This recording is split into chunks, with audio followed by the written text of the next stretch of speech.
से जो राजनीति चल रही है, जो सियासत चल रही है, उस पर उन्होंने तंज कसा। और जो 17 साल बनाम 17 महीने की चर्चा आरजेडी कर रही है, उसका भी नजारा विधानसभा में देखने को मिला। और तमाम तरीके से जो सवाल तेजस्वी यादव की तरफ से दागे गए, उस पर जवाब जो है वो नीतीश कुमार और बीजेपी क्या कुछ जवाब दे पाती है, ये देखना होगा। और इस पूरे मुद्दे पर जिस तरीके से विस्तार से बातचीत हुई विधानसभा में, और देखते हैं कि फ्लोर टेस्ट में क्या होता है। लेकिन अमलेंदु जी हमारे साथ जुड़े हुए हैं। अमलेंदु जी, आपका बहुत बहुत स्वागत है। अमलेंदु जी, देखिए किस तरीके से नीतीश कुमार और बीजेपी पर जमकर निशाना आरजेडी की तरफ से साधा गया। और देख रहे थे आप कि तेजस्वी यादव एक एक करके सभी उन वादों को याद दिला रहे हैं जो बीजेपी ने या नीतीश कुमार ने जो किए थे और पूरे नहीं किए गए बिहार को लेकर। और अभी कुछ ही पलों में विधानसभा में क्या कुछ होता है वो देखने को मिलेगा। लेकिन ये जो उनका भाषण था, जबरदस्त भाषण नजर आया। बिल्कुल आंचल जी, तेजस्वी यादव का बहुत ज़बरदस्त भाषण था। और सबसे बड़ी बात यह है कि तेजस्वी यादव ने बहुत सलीके के साथ जो जनता दल यू भारतीय जनता पार्टी के बीच में जो कंट्राडिक्शंस थे, उनको बहुत खूबसूरती के साथ रेखांकित किया। और सिर्फ रेखांकित नहीं किया, मजबूर कर दिया एक तरीके से मुख्यमंत्री जी जो हैं नीतीश कुमार जी, उनको कि वो जो है नीचे निगाहें कर लें। और आपने देखा कि कई बार तेजस्वी के बोलने पर नीतीश कुमार जो थे उनकी निगाहें नीची हुई। और जिस तरीके से उन्होंने भारतीय जनता पार्टी के लोगों के नाम ले लेकर के जो उन्होंने नीतीश कुमार के लिए जो पिछले दिनों शब्द इस्तेमाल किए थे, वो लेकर के जिस तरीके से संबोधित किया, उससे भी आपने देखा कि किस तरीके से सम्राट चौधरी विजय सिन्हा जो है वो एक तरीके से शर्मिंदगी महसूस करते हुए दिखाई पड़े। तो कुल मिलाकर के नीतीश का आज का जो ये विधानसभा में भाषण है, ये भारतीय जनता पार्टी और नीतीश कुमार के ऊपर एक तरीके से कहा जाए बहुत तगड़ा वार है। और दूसरी बात जो है, जो तेजस्वी ने बहुत मजबूती के साथ जो बात कही, वो सबसे ज़्यादा बड़ी बात है कि उन्होंने कहा कि आप जो बीजेपी को हटाने का झंडा लेकर के चले थे, तो आपका भतीजा वो झंडा लेकर के आगे चलेगा। यानी कि भारतीय जनता पार्टी के खिलाफ आरजेडी और महागठबंधन की लड़ाई जो है वो बिहार में जारी रहेगी। और जो चीज़ आपने शुरू की थी वो लड़ाई आगे रहेगी। यानी कि बिहार में भारतीय जनता पार्टी को हराने की लड़ाई के मुखिया भी जो हैं एक तरीके से सूत्रधार वो नीतीश कुमार रहेंगे। ये तेजस्वी यादव ने बताने की तरीके से कोशिश की। यानी कि नीतीश कुमार के लिए उन्होंने कई संकट जो है वो खड़े करने की कोशिश की। दूसरी जो महत्वपूर्ण बात थी आंचल जी, वो ये थी कि तेजस्वी यादव लगातार भारतीय जनता पार्टी के ऊपर हमलावर रहे, भारतीय जनता पार्टी की नीतियों को लेकर के हमलावर रहे, जेडीयू के ऊपर भी हमलावर रहे। लेकिन एक तरीके से वो जेडीयू को बेचारा साबित करने की कोशिश करते रहे।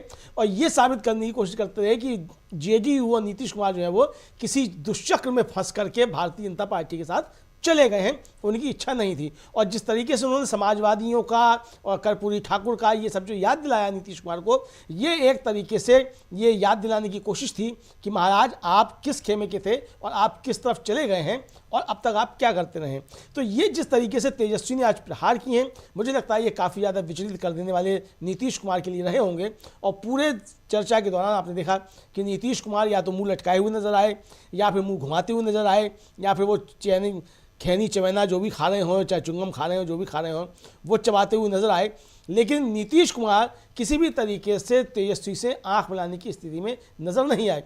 और जब केंद्रीय उसमें सेंट्रल हॉल में जब राज्यपाल का अभिभाषण हो रहा था, उस समय की वो 6 सेकंड की क्लिप जो बात वायरल हो रही है कि तेजस्वी यादव जो हैं वो सम्राट चौधरी की तरफ इशारा करके मज़े ले रहे हैं और नीतीश कुमार जो है वो सिर झुकाए हुए सामने को देख रहे हैं।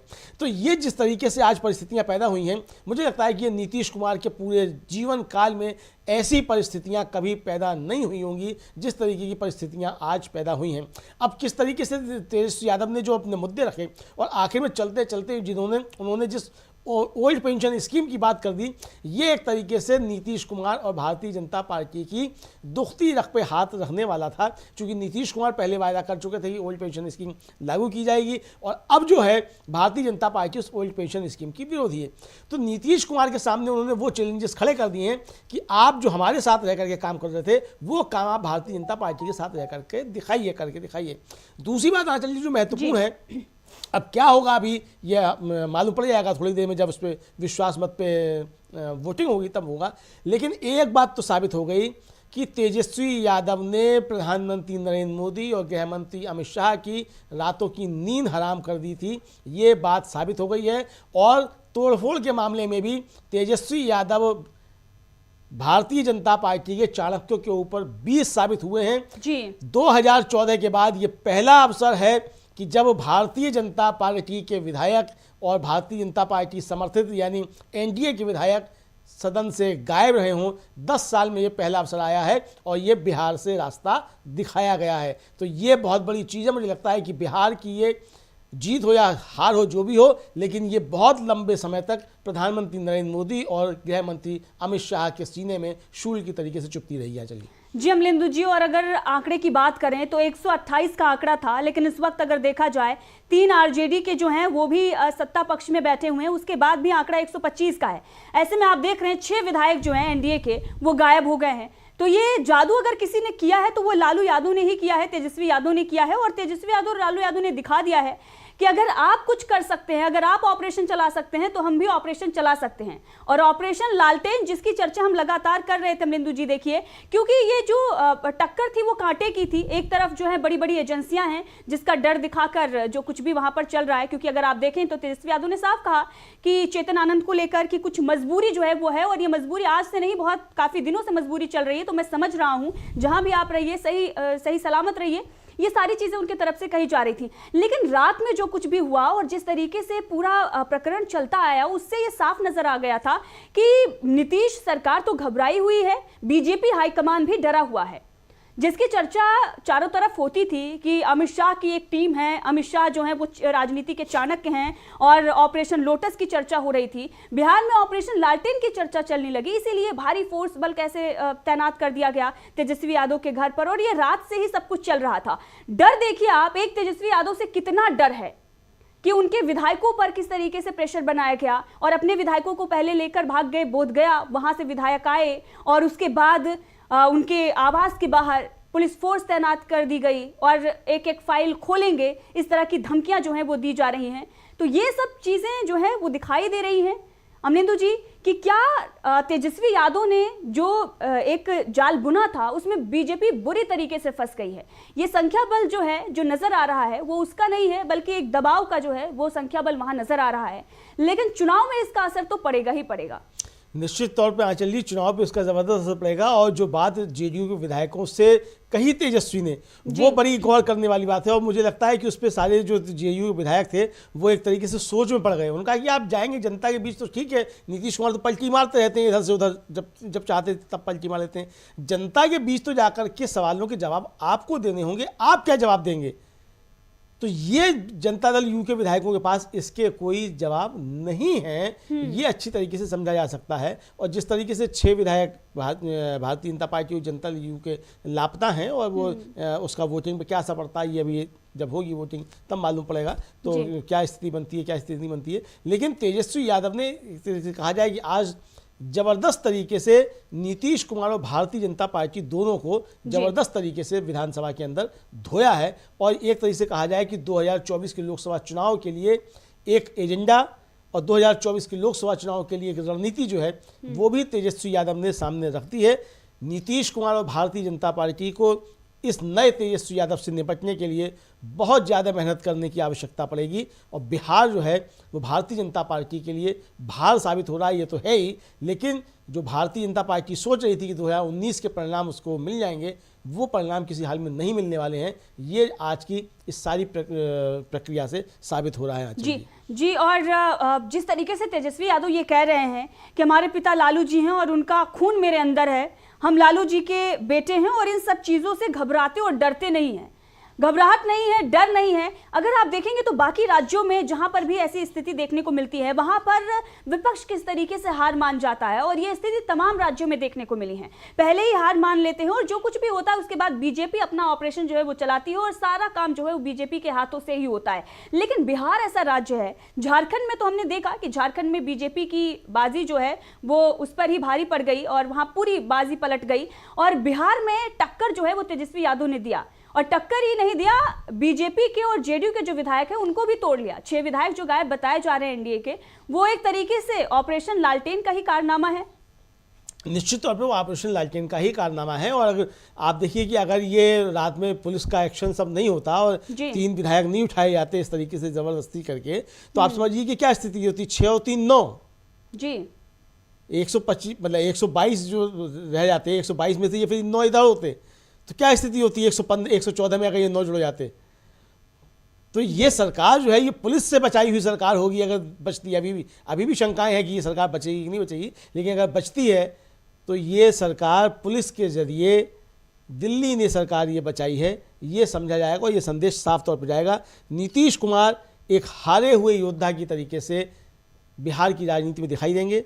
नीतीश कुमार का कैरियर एक तरीके से कहा जाए वो समाप्त हो चुका है निश्चित तौर पे, इसमें अब कोई दो राय नहीं है। सरकार नीतीश कुमार की रहे या जाए जी, लेकिन नीतीश कुमार की राजनीति का अंत जो है वो एक तरीके से हो गया है, इस बात को अच्छी तरीके से समझा जा सकता है। और तेजस्वी यादव ने बहुत लंबी लकीर जो है वो एक तरीके से कहा जाए नीतीश कुमार के सामने खड़ी कर दी है। और चलते चलते तेजस्वी यादव ने एक तरीके से कहा जाए वो एक संकेत दिया है नीतीश कुमार को कि अगर आप पलटी मारना चाहते हैं तो अभी भी आप पलटी मार लीजिए, हम आपको जो है वो सम्मान देंगे, वो देंगे, आपको स्वीकार कर लेंगे एक तरीके से। यानी कि तेजस्वी यादव ने देखिए एक तरीके से कहा जाए तो भारतीय जनता पार्टी के लोगों के मन में शंकाएं जो है फिर और पैदा कर दी हैं कि नीतीश कुमार जो है फिर कहीं पलटी ना मार जाए। तो ये लोकसभा चुनाव से पहले जो है कहीं नीतीश कुमार फिर पलटी ना मार जाए, ये भी हो सकता है। क्योंकि सुबह जयराम रमेश भी कह रहे थे कि वो पलटी राम है, वो पता नहीं कब पलटी मार रहे हैं। तो मतलब ये है कुल मिलाकर के कि विपक्ष भी ये समझ रहा है कि नीतीश कुमार कभी भी पलटी मार सकते हैं और भारतीय जनता पार्टी भी जो है नीतीश कुमार के ऊपर भरोसा नहीं कर पा रही है। तो नीतीश कुमार का क्षय सबसे ज़्यादा क्या हुआ है? नीतीश कुमार का क्षय सबसे ज़्यादा यही हुआ है कि नीतीश कुमार ने अपनी विश्वसनीयता खोई है और पलटू राम का तमगा जो है वो नीतीश कुमार ने हासिल किया है। जीवन के अंतिम समय में पिछले चुनाव में नीतीश कुमार कह चुके थे कि ये उनका आखिरी चुनाव है। अब वो होता है आखिरी चुनाव या नहीं होता है, लेकिन इस तरीके के तमगे लेकर के मुझे लगता है कि बहुत कम लोग जो राजनीति से विदा होते हैं। चलिए जी अमलेंदु जी, और जाते जाते तेजस्वी यादव जब उनका भाषण खत्म हो रहा था उससे पहले उन्होंने जिन चीज़ों पर एक तरीके से प्रहार किया है, जिन चीज़ों को उन्होंने वहां पर उजागर किया है, उससे जेडीयू और बीजेपी के अंदर और बाकी और जो एनडीए में दल शामिल हैं उनके अंदर तलखियां बढ़ने वाली हैं। जीतन राम मांझी को लेकर उन्होंने जो बयान दिया कि गलत जो है वो दवाई दे दी जाती है नीतीश कुमार को, तो जो मुद्दे रहे हैं जिसकी चर्चाएं होती रही हैं कि आपस में बन नहीं रही है, उसको भी वो उजागर करके चले गए हैं। क्या कुछ कहा था सम्राट चौधरी ने? इंटरव्यू जो था जब नीतीश कुमार ने पलटी मारी उससे पहले उनका जो इंटरव्यू आया था उसका भी उन्होंने जिक्र कर दिया, पगड़ी का भी उन्होंने जिक्र कर दिया। तो ये तमाम मुद्दे तेजस्वी यादव विधानसभा में उठाकर चले गए हैं और आने वाले दिनों में ये मुद्दे और भी उछलेंगे। निश्चित तौर पे ये मुद्दे उछलेंगे और ये एक तरीके से जो है जनता दल यू भारतीय जनता पार्टी के बीच में जो है वो एक खाई के रूप में खड़े रहेंगे। और तेजस्वी यादव ने आज उस खाई को और जो है वो चौड़ा करने का काम किया है अपने इस भाषण के जरिए कि भारतीय जनता पार्टी और जनता दल यू के बीच में जो है ये खाई और गहरी होती चली जाएगी। अब इसका कितना असर जो है वो लोकसभा चुनाव पर पड़ता है और क्या नीतीश कुमार विधानसभा को भंग करते हैं, देखने वाली बात ये होगी राज्यसभा के चुनाव होने के बाद क्या नीतीश कुमार विधानसभा भंग कर देंगे। जिस तरीके की चर्चाएं चल रही हैं, जिस तरीके की खबरें हैं, उसके मुताबिक यही है कि नीतीश कुमार विधानसभा को भंग कर सकते हैं, क्योंकि नीतीश कुमार भी भारतीय जनता पार्टी के साथ मिलकर के अभी आगे सरकार चलाने की इच्छा नहीं रखते हैं। भारतीय जनता पार्टी भी चाहती है कि नीतीश कुमार से एक तरीके से छुटकारा पाया जाए। फिलहाल उसने नीतीश कुमार की सरकार को इसलिए बचाया है भारतीय जनता पार्टी ने, जो लग रहा है कि शायद बच जाएगी, हो सकता है बच जाए, इसलिए ताकि चूंकि ये संदेश चला गया था कि दिल्ली जो है वो कमज़ोर पड़ गई है, तो दिल्ली अपने को कमज़ोर साबित करना नहीं चाहती, इसलिए दिल्ली ने जो है कल रात में सारे खेल किए हैं और उन सारे खेल के जरिए जो है ये सरकार बचाने की कोशिशें दिल्ली ने की हैं। लेकिन मैं फिर कहूँगा कि तेजस्वी यादव ने दिल्ली को आंख दिखाने का काम किया है। चलिए जी अमलेंदु जी, पूरी दिल्ली हिल रही है। बीजेपी के नेता कार्यकर्ता जो है तेजस्वी यादव का बयान जो है वो काट कर और दिखा रहे हैं कि अब कानूनी कार्रवाई जो है वो तेज होगी और उनके पिताजी को लेकर भी तमाम तरह के अपशब्द जो है वो कहे जा रहे हैं, उनके माताजी को लेकर भी, उनके बहनों को लेकर भी अब जो अपशब्द कहे जा रहे हैं, इससे ये नजर आ रहा है अमलेंदु जी कि तेजस्वी यादव ने घाव बहुत गहरा किया है। जो कुछ भी उन्होंने बोला है वो बीजेपी के नेता और कार्यकर्ताओं के दिल पर लगी है। जिस तरीके से उन्होंने एक एक खामियां गिनाई हैं, विधानसभा में जो मुद्दे उन्होंने उठाए हैं, उससे बीजेपी की कमजोरी साफ नजर आ रही है और ये जो कमजोरी नजर आ रही है उसी लिए बौखलाहट जो है वो बीजेपी के अंदर है। बीजेपी अब किस तरीके से अपशब्दों का इस्तेमाल कर रही है, तमाम उनके जो नेता कार्यकर्ता, अगर आप सोशल मीडिया पर देखेंगे तो तेजस्वी यादव को लेकर, उनके परिवार को लेकर एक तरीके से अपशब्दों की बाढ़ सी आ गई है। लेकिन दूसरी तरफ चर्चाएं जो है वो तेजस्वी यादव के इस बयान की भी हो रही है, जो भाषण उन्होंने दिया है। लोग अब रेटिंग दे रहे हैं कि कितना 10 में से कितनी रेटिंग मिल रही है और आप देखेंगे ज्यादातर जो लोग हैं वो बेहतरीन भाषण बता रहे हैं, यहां तक कि जो तेजस्वी यादव के समर्थक नहीं हैं और जो अन्य पार्टियों के हैं वो भी तेजस्वी यादव के इस बयान को सुनने के बाद ये कह रहे हैं अगर विपक्ष में कोई नेता हो तो ऐसा नेता होना चाहिए। निश्चित तौर पर आंचल जी, मजे की बात यह है कि एक टीवी चैनल ने ट्विटर पे जो है एक पोल डाला थोड़ी देर पहले कि बिहार में किसकी सरकार होनी चाहिए। 76% लोगों ने तेजस्वी यादव को वोट दिया। ये है मतलब तेजस्वी यादव आज जो है बिहार के सबसे बड़े नेता बनकर के उभरे हैं। मुझे लगता है कि सरकार नीतीश कुमार की बच जाए या रहे जो भी हो, लेकिन तेजस्वी यादव के खाते में ये बड़ी उपलब्धि एक आई है और नीतीश कुमार को निश्चित तौर पर इससे विचलित होने की आवश्यकता है कि तेजस्वी यादव आज बिहार का सबसे बड़ा नेता बनकर के उभरा है और बिहार के लोगों के दिलों पे तेजस्वी यादव राज कर रहे हैं। आज के इस भाषण के बाद और आज की इस पूरी घटना के बाद जो है तेजस्वी यादव एक बड़े नेता बनकर के उभरे हैं, इसमें कोई दो राय नहीं है। तेजस्वी यादव के विरोधी भी जो हैं वो इस बात को अब कह रहे हैं कि तेजस्वी में बहुत गंभीरता है, तेजस्वी में बहुत मैच्योरिटी है और तेजस्वी में सिद्धांतों की राजनीति करने की क्षमता है। दूसरी बात ये कि तेजस्वी ने जो कहा विधानसभा के अंदर कि मैं लालू यादव का बेटा हूं और मैं संघर्षों में लड़ना जानता हूं और हम लड़ेंगे, वो तेजस्वी ने सिर्फ कहा नहीं है बल्कि तेजस्वी ने करके दिखाया है। मुझे लगता है आंचल जी कि 1991 की वो रामरथ यात्रा आडवाणी जी की थी, जिस तरीके से लालू प्रसाद यादव ने बिहार में आडवाणी जी का रथ रोका था, तेजस्वी यादव जो हैं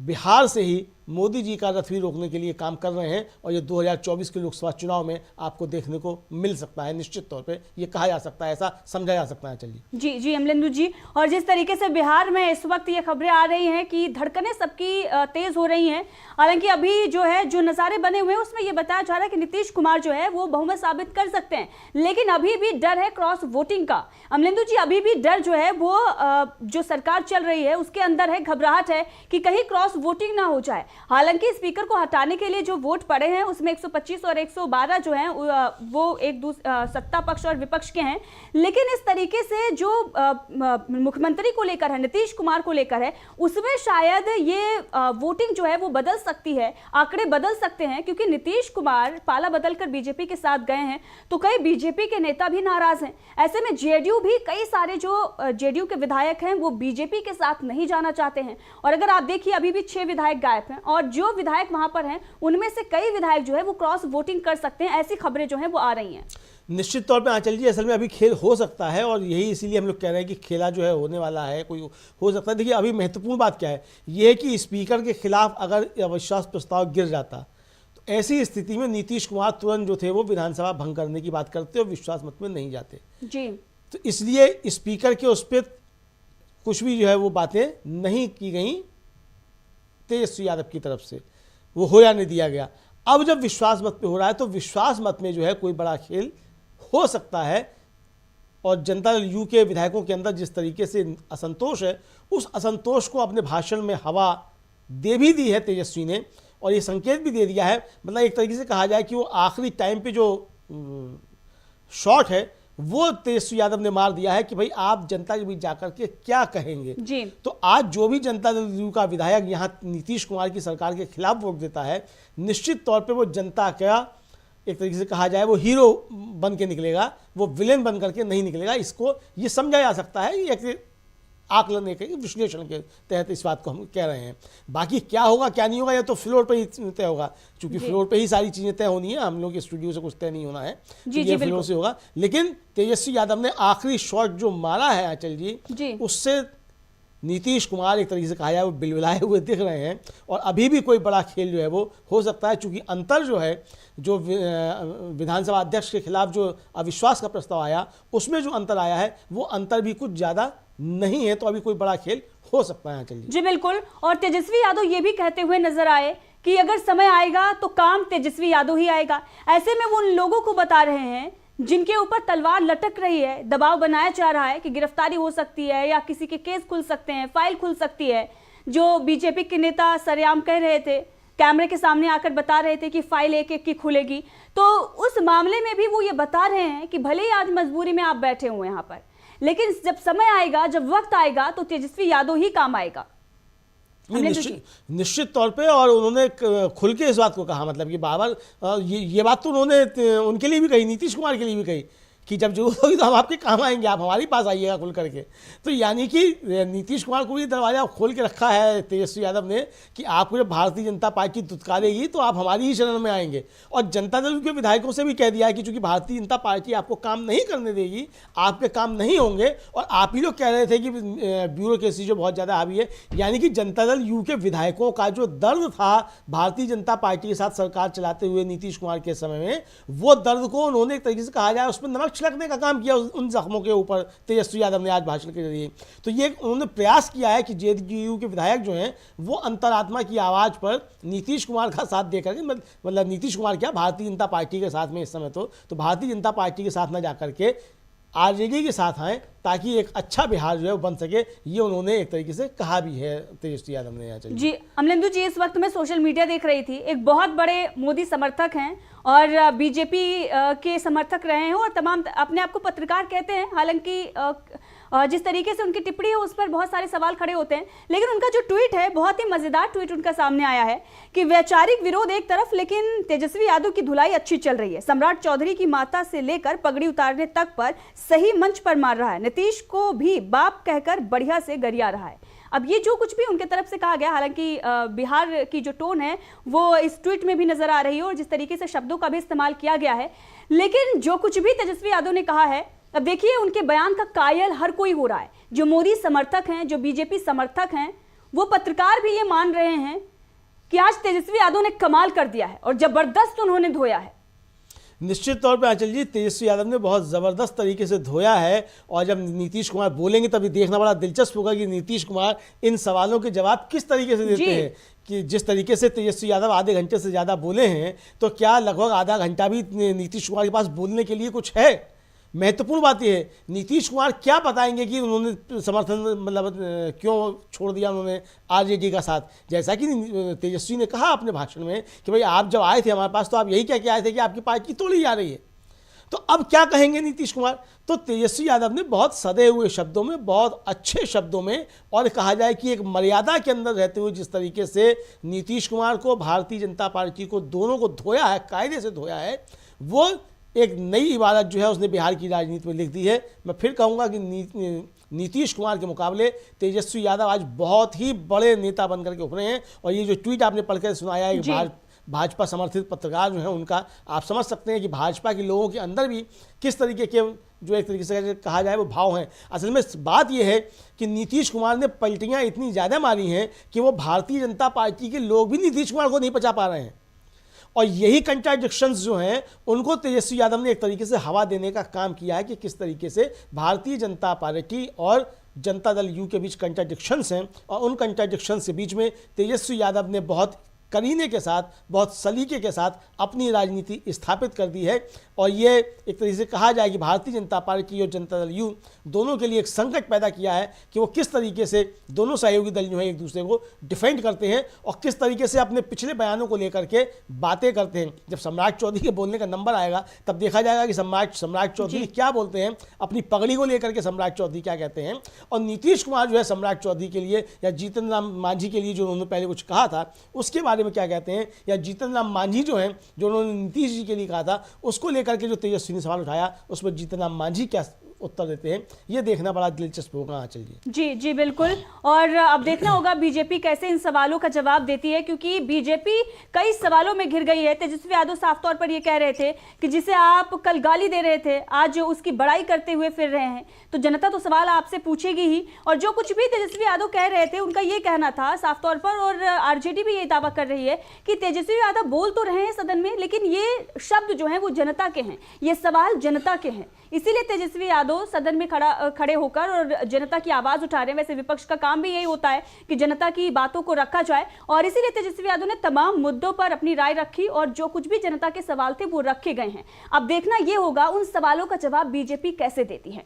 बीजेपी ध्रुवीकरण की राजनीति करके यहां तक पहुंची और जिस तरीके से ध्रुवीकरण की राजनीति करती है वहां पर अगर मेन मुद्दे आ जाएं, अगर असली मुद्दे आ जाएं तो उस पर भी वो किस तरीके से गोलमोल जवाब देती है। अभी तक आपने देखा, और सम्राट चौधरी अपनी जो सियासत है वो किस तरीके से आगे बढ़ा रहे हैं और किस तरीके से जो राजनीति है वो कर रहे हैं, उससे कोई भी अनजान नहीं है।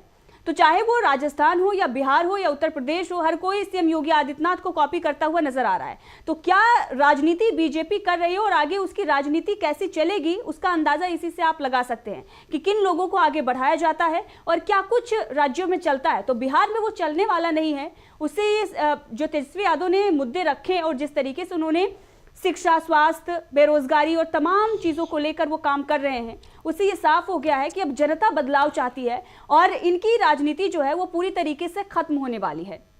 देखिए आंचल जी, जो सबसे महत्वपूर्ण बात है कि एक तो बिहार ने जो ये बता दिया है कि आप सत्ता के दम पर और आप पुलिस प्रशासन के दम पर, आप एजेंसियों के दम पे आप बिहार की जनता को दबा नहीं सकते हैं।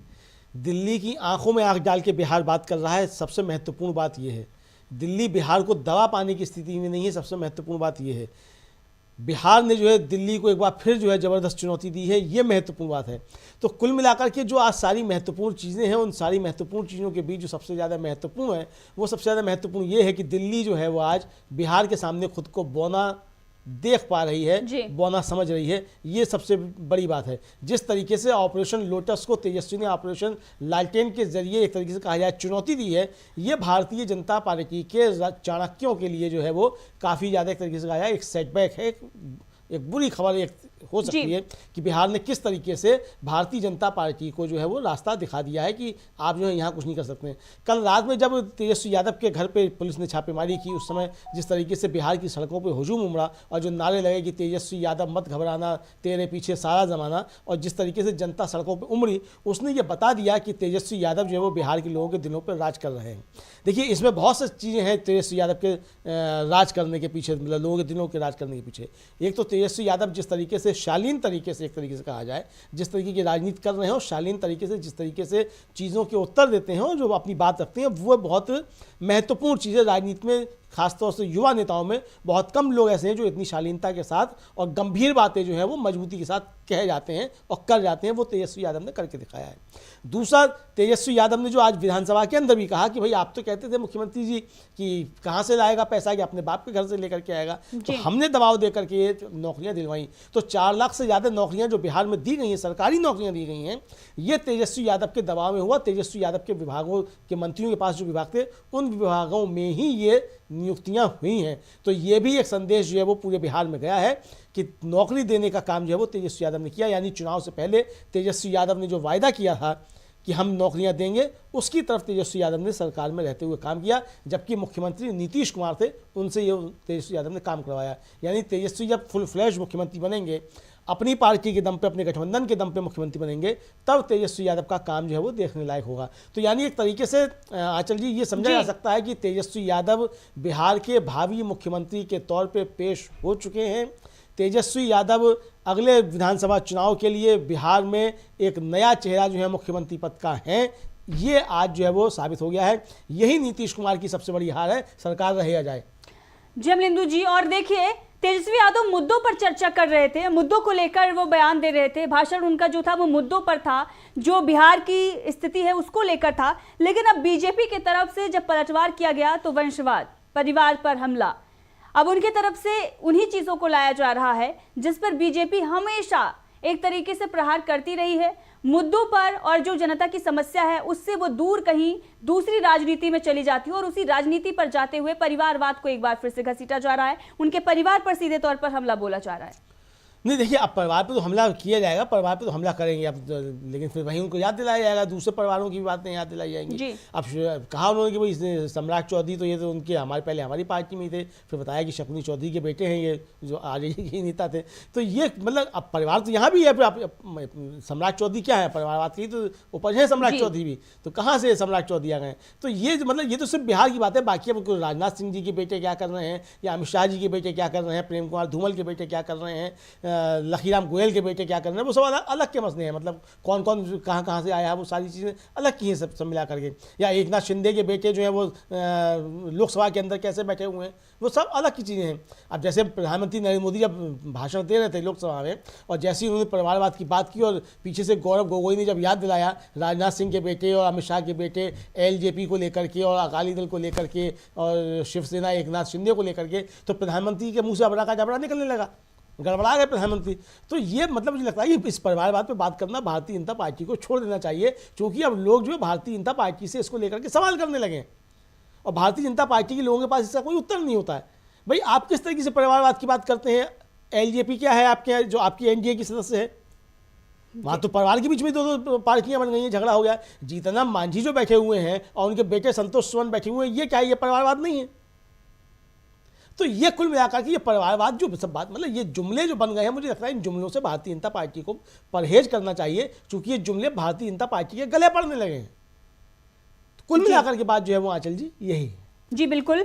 और अभी जो सबकी निगाहें हैं वो बिहार विधानसभा पर टिकी हुई हैं, क्या कुछ होता है और किस तरीके से नीतीश कुमार की सरकार बचती है या सरकार जाती है, और ये तमाम जो हैं वो खबरें वहां से निकल कर आ रही है। जो अपडेट है वो लगातार हम आप तक पहुंचा रहे हैं, और खबर जो है वो ये आ रही है कि कई सारे विधायक अभी भी क्रॉस वोटिंग कर सकते हैं। तो अभी भी खेल जो है वो बाकी है। क्या कुछ खेल बिहार विधानसभा में होता है, इस पर जो निगाहें वो सबकी टिकी हुई हैं। और देखना ये होगा कि जो विधायक स्पीकर के लिए जब वोटिंग हो रही थी, स्पीकर के चुनाव को लेकर जब वोटिंग हो रही थी, तो जो सत्ता पक्ष में थे, जो स्पीकर के खिलाफ वोटिंग कर रहे थे, क्या वो नीतीश कुमार के पक्ष में वोटिंग करेंगे? यह अभी भी सबसे बड़ा सवाल है, क्योंकि वहां पर ज्यादातर जो विधायक बैठे हुए हैं वो दबाव में बैठे हुए हैं। और इसका जिक्र तेजस्वी यादव ने अपने भाषण में भी किया। चेतन आनंद को लेकर जब वो बयान दे रहे थे तो भावुक भी वो नजर आए, और ये भी बताए कि जहां पर आप रहिए सही, आप सलामत रहिए, लेकिन जिस तरीके से दबाव है, जो मजबूरी है, उसके तहत हम आपकी मजबूरी समझ सकते हैं। जो कुछ भी है वो सही है।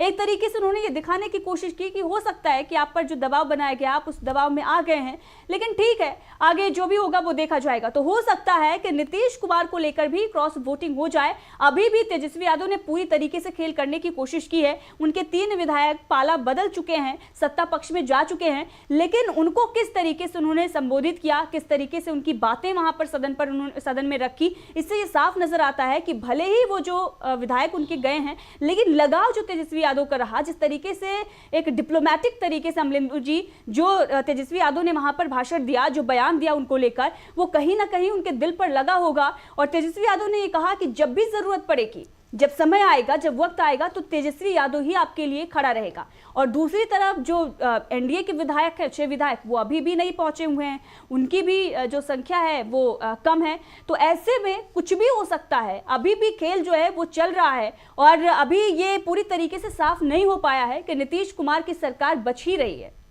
नहीं, अभी तो कुछ भी साफ नहीं है। चलिए, अभी कुछ भी नहीं कहा सकता सरकार बच रही है कि नहीं बच रही है, क्योंकि जिस तरीके की चीज़ें बिहार के अंदर हो रही हैं, अभी बताया गया है कि सम्राट चौधरी शायद बहुत गुस्से में विधानसभा से बाहर निकले, ये बताया जा रहा है। पता नहीं, अभी वहाँ की लाइव रिपोर्टिंग जब आएगी तब मालूम पड़ेगा क्या हुआ क्या नहीं हुआ, लेकिन जो सूचनाएं आ रही हैं उसके मुताबिक सम्राट चौधरी बहुत गुस्से में बाहर निकले हैं विधानसभा से। तो अगर सम्राट चौधरी बाहर निकले गुस्से में, तो क्यों गुस्सा हुए ये तो देखना पड़ेगा। मतलब कुछ अनबन हो गई है, चूँकि वो नीतीश कुमार के पड़ोस में ही बैठे हुए थे, बगल में ही बैठे हुए थे, तो वहाँ क्या हुआ है ये देखने वाली चीज़ होगी कुल मिलाकर के। ये जो सब कुछ चल रहा है आंचल जी, मुझे लगता है कि जी कुछ जी अमलेंदु जी। और इस वक्त सदन में जीतन राम मांझी जो हैं वो भाषण दे रहे हैं। क्या कुछ वो कह रहे हैं, सीधा हम चलते हैं विधानसभा, बिहार विधानसभा में क्या कुछ हलचल हो रही है वहां पर आपको ले चलते हैं। और हम प्रमुख जीतन राम मांझी का बड़ा बयान जो है वो सामने आ रहा है, सुनिए। लोग हैं और आज बिहार में जिस प्रकार से 2005 के पहले की स्थिति पैदा कर रहे थे, जिसकी चर्चा माननीय मुख्यमंत्री कई एक बार तेजस्वी जी के सामने मीटिंग में कहा कि भाई मैं 2005 के पहले की स्थिति नहीं आने दूंगा, और इसीलिए हम माननीय मुख्यमंत्री जी को धन्यवाद देते हैं कि आज वो स्थिति नहीं आवे, इसके लिए उन्होंने आज बदला है और एनडीए का साथ दिया है। इसलिए मैं बहुत बहुत धन्यवाद देता हूं महोदय। और दूसरी बात महोदय, हमें सामवादी और प्रगतिशील विचार के साथियों पर तरस आती है। कभी नहीं इन्होंने कहा कि जितनी पर्चाएं यहां पर इशू हुई है और जो रसीद कटा करके बैठे हुए हैं, सैकड़ों एकड़ जमीन किसके कब्जे में है, ये बताने का काम इन लोगों ने नहीं किया है आज। और यही कारण है कि हम नीतीश कुमार से कहा करते हैं, आज भी हम कहेंगे कि आप कई 1 लाख एकड़ जमीन बांटे हैं, पर्चा मिली है, रसीद कटा रहा है, लेकिन उस पर कब्जा उनका नहीं है। और मैं बहुत दावे के साथ कहता हूं कि चूंकि गांव घर में मैं रहने वाला हूं, चाहे 3 डिसमिल जमीन का मामला हो या 1 एकड़ जमीन का मामला हो, चाहे भूटान से हो, सीलिंग से हो, बिहार सरकार की जमीन हो, वो 100 में 90% जमीन राष्ट्रीय जनता दल के साथियों के कब्जा में है। इसको छुड़वाने के लिए नीतीश कुमार जी ने जो एक्शन लिया है, इसके लिए मैं उनको बहुत बहुत धन्यवाद देता हूं। और यही कह करके, चूंकि समय मेरा नहीं है, यही